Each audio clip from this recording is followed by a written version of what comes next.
Hey, what's up guys? I'm Cliff Blazinski and I'm design director here at Epic Games, and you're about to see exclusive and never before seen footage of Gears of War 2's multiplayer.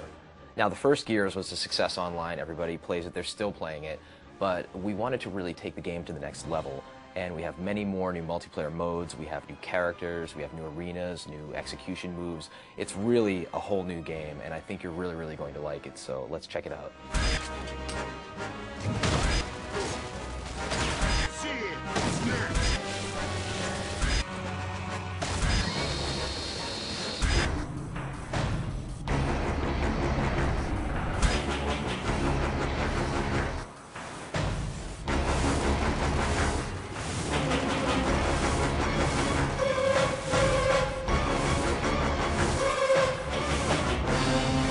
Three locations you're going to see on this exclusive video are going to be River, Security, and Gridlock. And so the thing that's really interesting about them is that two of them are brand new, and one is a reimagining of the Gears 1 map, Gridlock, which is sort of the baseline for all Gears maps. River is based on a single-player location that people get to see in Gears 2 called Landdown, where they actually go to deploy all the gears to the underground. It's a sort of snowy, wintry hamlet. It's a beautiful setting where there's beautiful violence as well. The final location is a map called Security, which is a mysterious COG outpost with laser fences and laser turrets, in which players have to deactivate said turrets and lasers in order to acquire some of the bigger, better weapons. It's visually compelling, and I think it represents a nice cross-section of the multiplayer experience of Gears 2.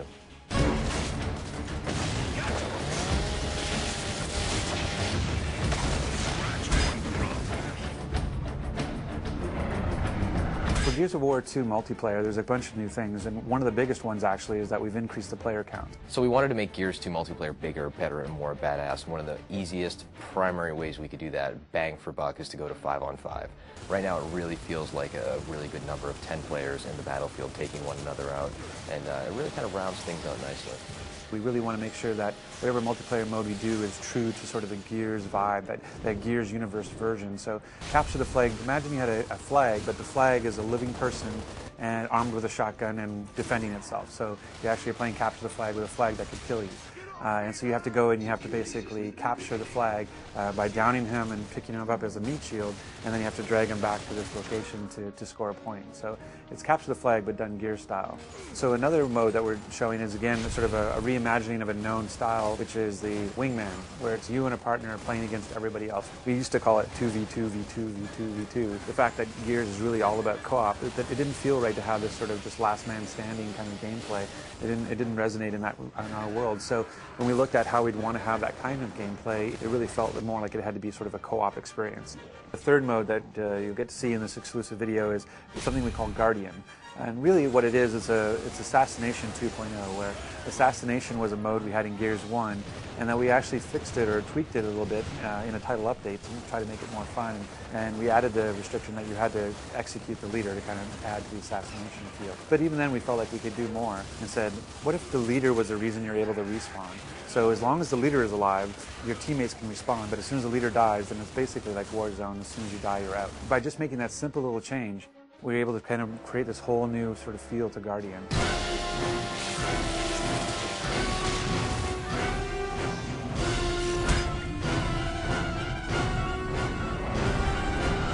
So some of the new weapons that we have in Gears of War 2 include the Scorcher, which is one of my personal favorites. It's essentially the flamethrower from hell. It is basically the most beautiful but deadly flamethrower ever conceived in a video game. Then we also have the Gorgon, which is a locust burst pistol, which is tremendously powerful and also very heavy.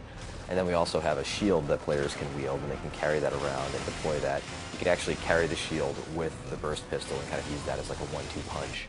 And then we have a poison grenade that players can use for area of denial in order to kind of throw this nasty, noxious cloud out. So in Gears of War 1, we had the ability of using a grenade for grenade tagging. So we found that it would be more interesting to actually take that idea of grenade tagging an opponent and actually apply it to the environment. So now you can actually take any of our 3 grenades, the poison grenade, the smoke grenade, or the frag grenade, and you can actually attach it to a wall.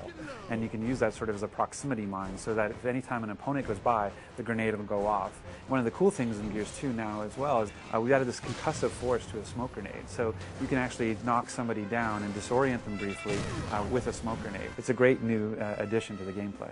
One of the features of Gears of War 2 is this idea of portable cover.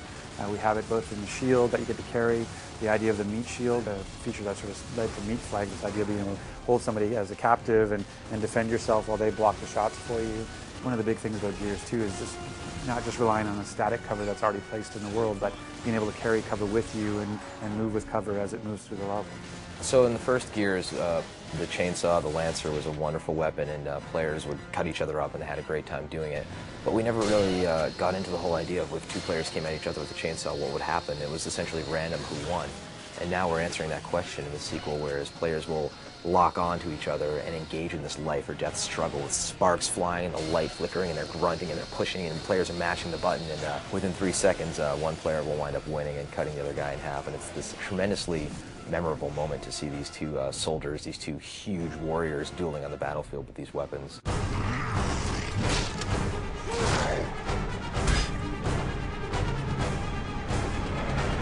In Gears 2, when you knock somebody down but not out, first of all, they can try and crawl away from you. But if you do happen to get a hold of your enemy, you can first take them hostage, which is called meatbagging them, so you're kind of holding them as a human hostage, human shield.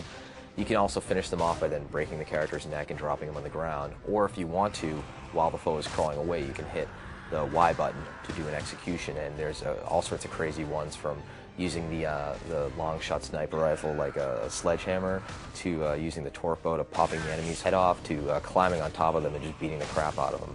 So there's just tons of them there this time around, and they're a great way to finish off the round and get your buddies cheering on Xbox Live. So in Gears 1, we found that a lot of players felt that evading towards their foes, rolling essentially, and shotgunning at the end of that evade was an effective technique. And that really wasn't the game that we envisioned, so we hooked in this idea of stopping power, whereas players get shot and actually will slow down progressively with more bullets, so that players can no longer just run blindly at each other, gladiator style. They actually have to be a little bit more tricky and use the cover system and flank and deal with suppressing fire from their buddies in order to really earn their kills this time around. Gears 2 is bigger, better, and more badass, and the multiplayer most certainly shows that. We have amazing new game modes. We're shipping with at least 7. We have great new multiplayer arenas. We have nasty new weapons, grisly new executions, a larger scale of the multiplayer, and I think players are going to be pleasantly surprised with the complete package that we're delivering for them.